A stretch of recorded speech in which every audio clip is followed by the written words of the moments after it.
Hello and welcome to Radical Candor, a podcast from Panoply and Gretchen Rubin's Onward Project about how not to hate the boss you have or be the boss you hate. I'm Russ Laraway, co-founder of Candor Inc. and career-long operational manager across the Marines, Google, and Twitter. And I'm Kim Scott, also co-founder of Candor Inc., former executive at Google and Apple, and former CEO coach, and last but not least, author of Radical Candor. Yeah, and Kim, for today's episode, we're talking about this idea that sometimes in business, you get so caught up in achieving results, which of course, that's why we're all there, right? But you get so caught up in trying to achieve results that you forget about the fact that the people you're achieving these results with, they're real people. Actual humans. Actual humans that you're working with. One of the things that Josh Reeves, the co-founder and CEO of Gusto, says is that people are not resources. They're people. They're humans. And he objects to the term human resources. And I love that about Josh. And I think that's the spirit of our show. A little more human, a little less resources.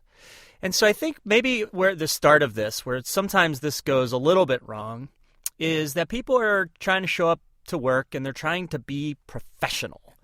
Right? Yes. Right? They're showing up to work and it's this maybe antiseptic, not entirely themselves, but version of themselves. And really, I think the big problem there is that when we're trying to be professional, we'll often leave the best part of ourselves, our humanity, at home.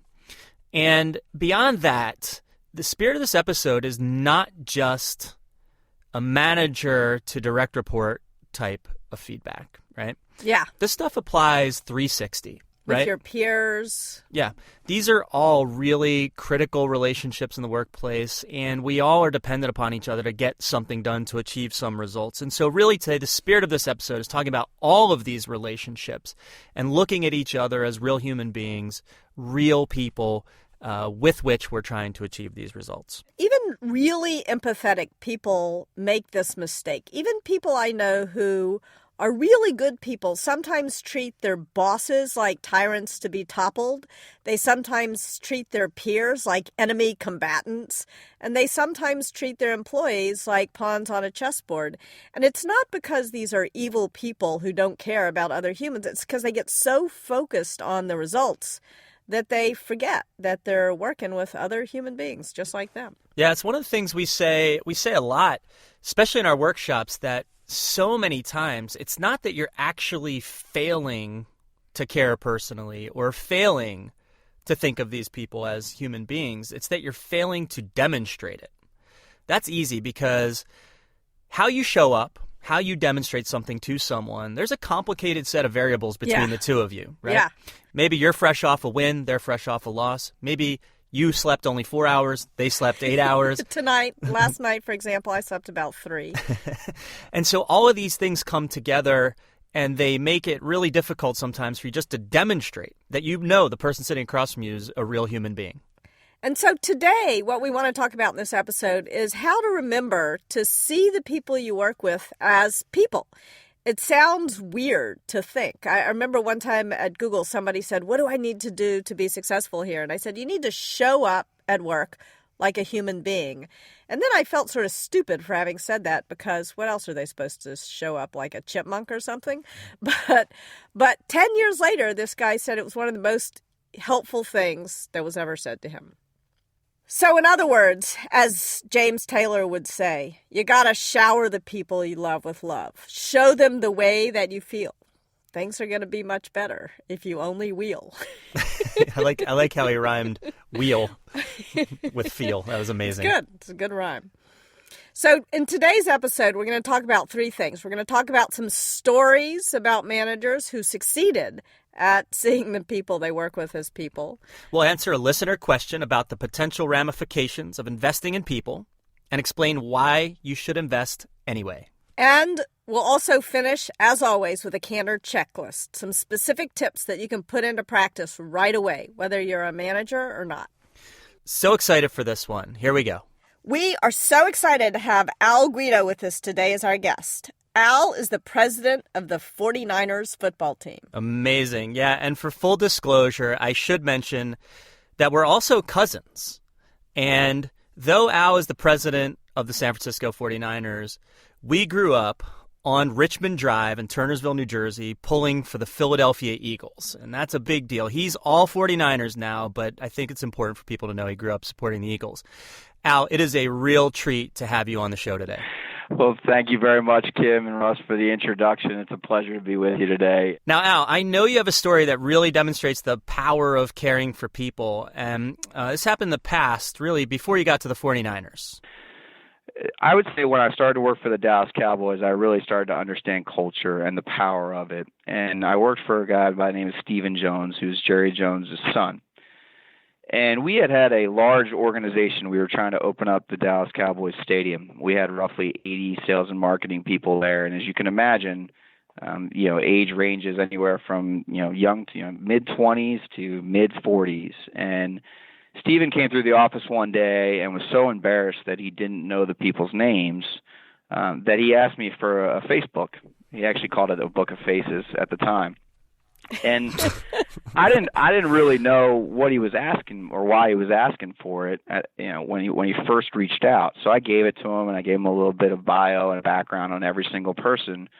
And 2 weeks later, now here's the leader of the Dallas Cowboys, the guy in charge for all the business operations, in charge for the draft and the coaches, in charge of the brand new stadium, which was going to be the world's largest venue to ever be built. And 2 weeks later, he came back and he had memorized over half of the individuals that were there, their names, where they were from, their previous job. And to him, it was all about the people. It didn't matter about the star or what we were setting out to do. It was the people that had come on board to do that project. And that was one of the most powerful moments I had ever had in my life, to understand just the importance of understanding your people and really being at the core of those who affect change in your organization on a daily basis. That's outstanding. So in the middle of opening this massive stadium, the guy running the show is entirely focused on getting to know his people.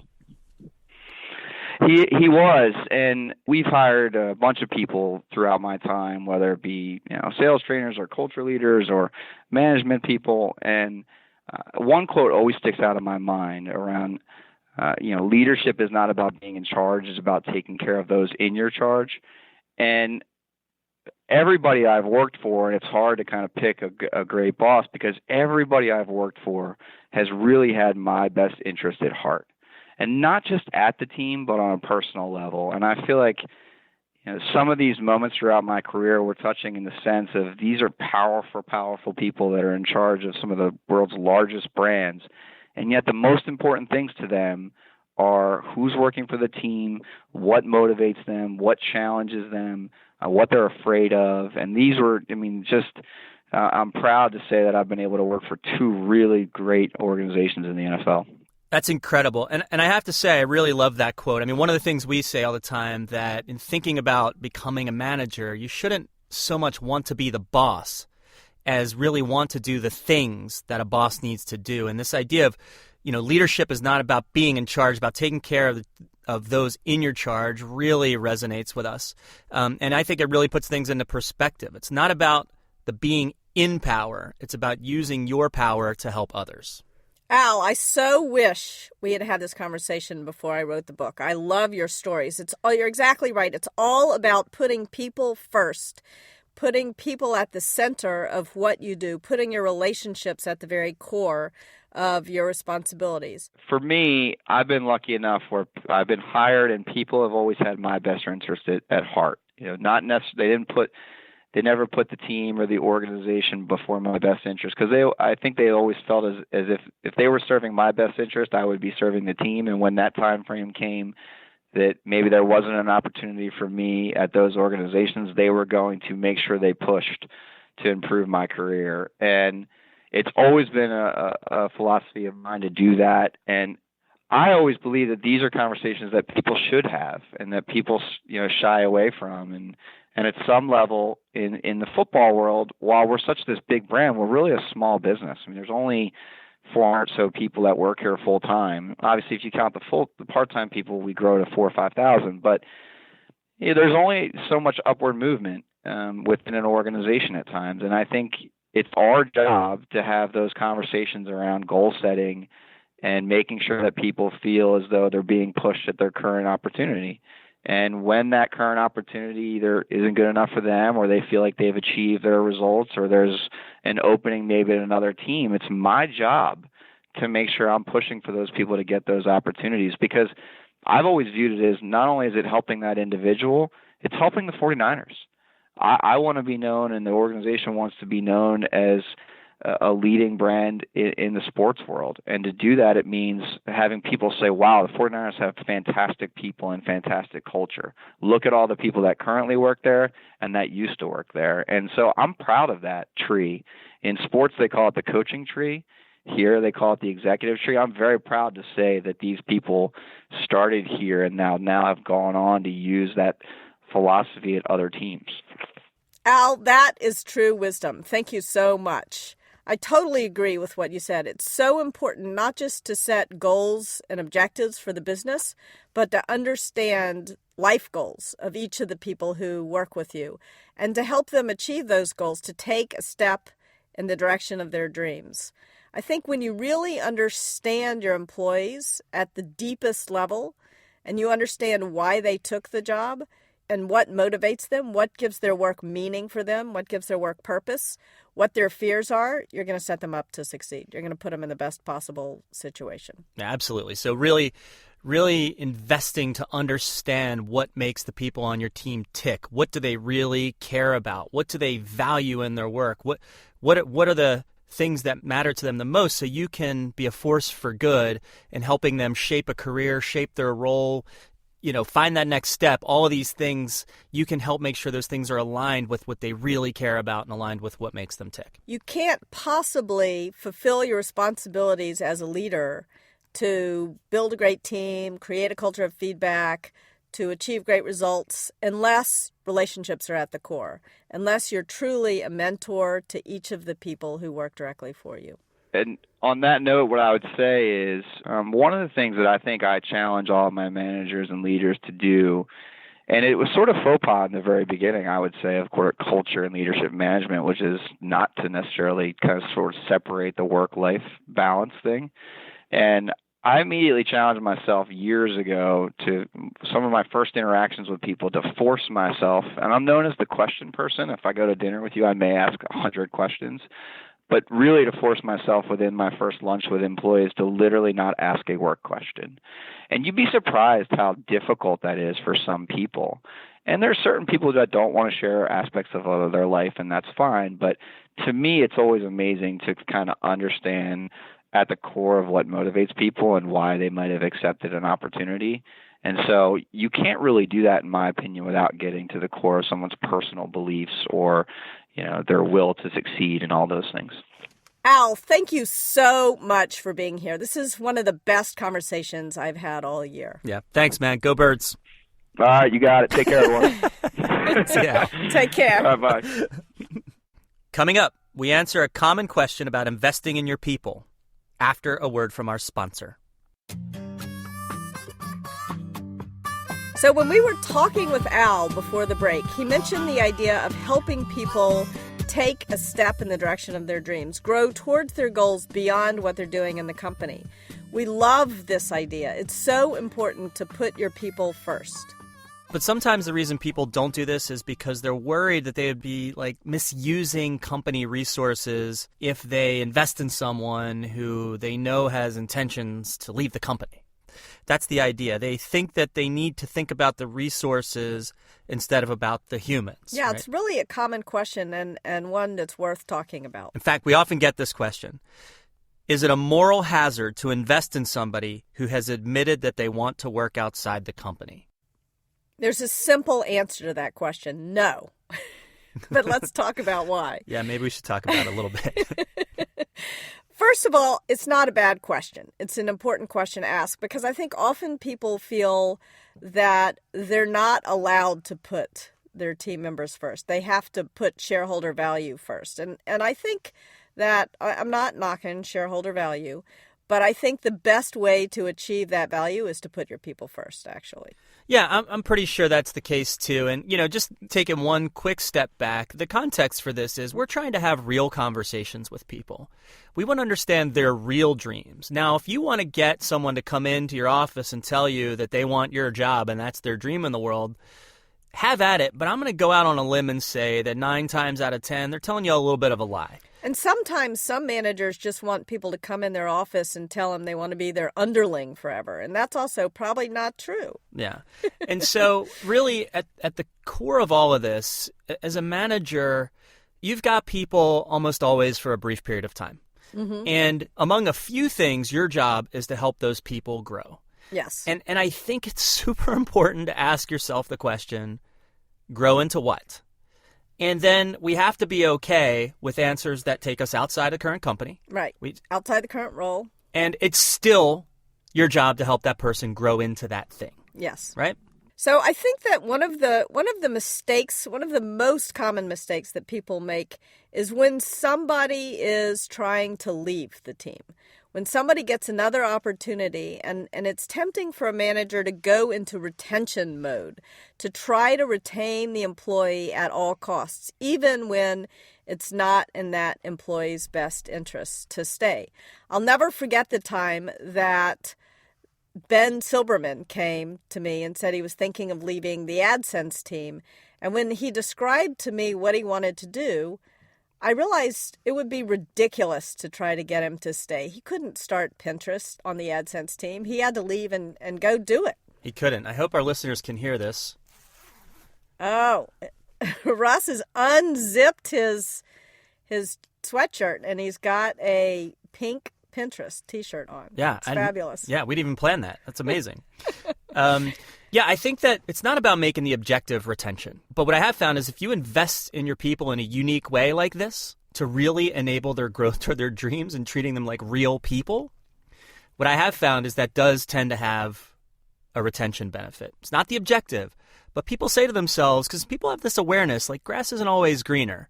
And if I'm in a situation where I have a manager who's willing to invest in me in a really unique way, willing to treat me like a human being, talk to me like an adult, all those things, they tend to say, yeah, it's a pretty good spot right now. I think I'm gonna hang out and stay with this manager because this manager has my back. Or they leave, but you wind up with a relationship that lasts a lifetime and winds up being good for the team and the business. Yeah.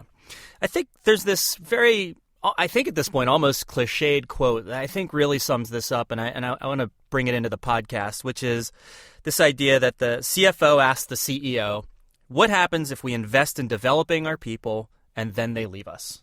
Right. And the CEO responds with, what happens if we don't and they stay? A disaster. You're filled with people who are not going anywhere. Yeah. By the way, that quote always it makes CFOs seem like nothing more than bean counters. I know. And most CFOs I know are very broad-minded, lovely people. So it's a little unfair, but you get the point. So to summarize, we believe it is your obligation as a leader to invest in your people, to put that relationship at the core of your job, regardless of where you think they'll be in the future. You've got to remind yourself that each person working with you, working for you, is a human being just like you, not just a resource that you're trying to squeeze the last bit of good out of, but a human being that you're trying to form a real relationship with. And as a leader, you're there to serve each of them, which also serves the company. Coming up, we've got some awesome tips for you to apply to your own life. But first, a word from our sponsor. And now it's time for the candor checklist. Most people don't consciously think, I'm not going to give a damn about the people that I work with. But it happens. And we've talked about some of the reasons that it does. Even if you don't think you're doing this, these tips can be a great way to ensure that you treat people like people. So even if you don't think that you're failing to show people that they're human beings, you may be. Tip number 1, read the people, not the room. Yeah, you hate that read the room idea, don't you? God, I mean, walls are telling you nothing. It's the people in the room. The table is not going to tell you anything. You've got to connect with each person as an individual and try to truly listen and understand their perspective. Listen with the intent to understand, not to reply. when I hear a phrase like read the room, what I hear is, there's this idea of this person who thinks I can read a room. And the reality is you're guessing, right? You're guessing at what you think is happening with different people in the room. You have no idea. And one of the things we try to say, and we say this a lot in the podcast, is stop guessing, right? This idea of understanding other people's perspectives, understanding where they are in that moment, and truly trying to understand that. That's the thing to do, to really connect with that person in an authentic way. Exactly. If you see body language that looks like somebody's mad, or you see somebody scowling, ask them. Say you're scowling. Have I made you mad? 9 times out of 10, they'll confess that that's just their resting state of their face or whatever. So you're misinterpreting if you don't ask. Yeah. Awesome. Tip number 2, start meetings by telling a funny story from the weekend. This is a fun practice we've done together historically. I haven't always done it, but when I've done it, it's been pretty good. And the idea is that it's a simple way to create a little space at the beginning of a meeting for people to share something about who they are and what's going on with their lives. It can help kind of set things up to be a little more relaxed. Also, by the way, sometimes, I don't know about you, Kim, but a lot of my meetings tend to start late. Yes. And you spend 5 minutes, fiddling with this, fiddling with that, waiting for someone to come in. This could be a good way to kick things off. I mean, everybody doesn't get to participate, but it's a high-quality way to fill in those first few minutes while you're getting everything set up for a meeting. Yeah, way better than having everybody check their email. Tip number 3, be available. It's really important for a leader to make sure that people feel they can approach them. You don't want it to seem like people can't get a moment on your calendar. One of the most interesting conversations I ever had with Dick Costello was, he said, often people say they are afraid to come talk to me because I look stressed and busy. And so he made a real conscious effort to walk around every so often in a relaxed way. Even if he didn't feel relaxed, he'd walk around smiling, chatting with people, and he heard a lot of interesting things in those walk-arounds. Yeah, he'd sort of do the old, like that with his hand, and he'd say, what's happening? He's going all out to make it really clear he wanted to be approached. And I think, under all of these, this idea of be available, under all of these is authenticity. Yes. Right? Funny story from the weekend, that may not be your bag, and or someone in the meeting, it may not be their bag. They may not care to share a funny story from the weekend. They may sadly have nothing funny that happened. Maybe they had a really crappy weekend. That right? happens sometimes. Yeah, and be available. Look, if you're not really available because you got 700 things going on in your head and you're mentally not there, don't do that. Wait till you can truly be available. So underneath all of these things, I want to just highlight that we're not talking about doing stuff that's in any way unnatural. Right. You've got to do stuff that is authentic and find the things that are authentic to you that allow you or enable you to show that you see these people as real people. Absolutely. So to summarize, tip number 1, read the people, not the room. Tip number 2, start meetings by telling a funny story from the weekend. Tip number 3, be available and approachable. As always, if you want to reference these tips again, visit radicalcandor.com/podcast to see the show notes. And we've got a fun new thing we're trying out this week to help you with these tips and other questions you might have. This Friday, June 2nd, at noon Pacific Time, 3 p.m. Eastern Time, we'll be doing a Facebook Live event on the Candor Facebook page. We'll be talking about this episode, the tips, answering your questions, so please tune in. Again, that's this Friday, June 2nd, at noon Pacific on the Candor Facebook page. We can't wait to hear from you. And that's it for this episode of Radical Candor. Our producers are Kristen Meinzer and Jennifer Lai. Thanks also to Andy Bowers at Panoply and to the great Elise Lockhart at Candor Inc. Our theme song is written and performed by Cliff Goldmacher. Please let us know what you think of the show. Share your challenges and stories with us. You'll find us on Twitter at Candor. Our email address is podcast@radicalcandor.com, and our website is, of course, radicalcandor.com. If you don't already know, our company is Candor Inc., and we're building an app called the Candor Coach to help you with all these ideas. Download it from the App Store now. And of course, I wrote the book on Radical Candor, which you can Literally. I wrote it, which you can pick up wherever you buy books. I with 100 collaborators. I got a lot of radical candor on Radical Candor. If you like the show, please help us spread the word and make sure to subscribe to us in Apple Podcasts, Stitcher, or your favorite podcast app so that you automatically get each new episode. Please also leave us a rating or comment wherever you subscribe. It helps other people discover our show and lets us know how to improve. Radical Candor is part of the Onward Project, which also includes Side Hustle School, Happier with Gretchen Rubin, and Happier in Hollywood with Gretchen Rubin's sister. A brand new show that I'm listening to and loving about two longtime writing partners, Liz Craft and Sarah Fain, who live in LA and talk about how to be happier, healthier, and saner in one of the most superficial, backbiting places ever.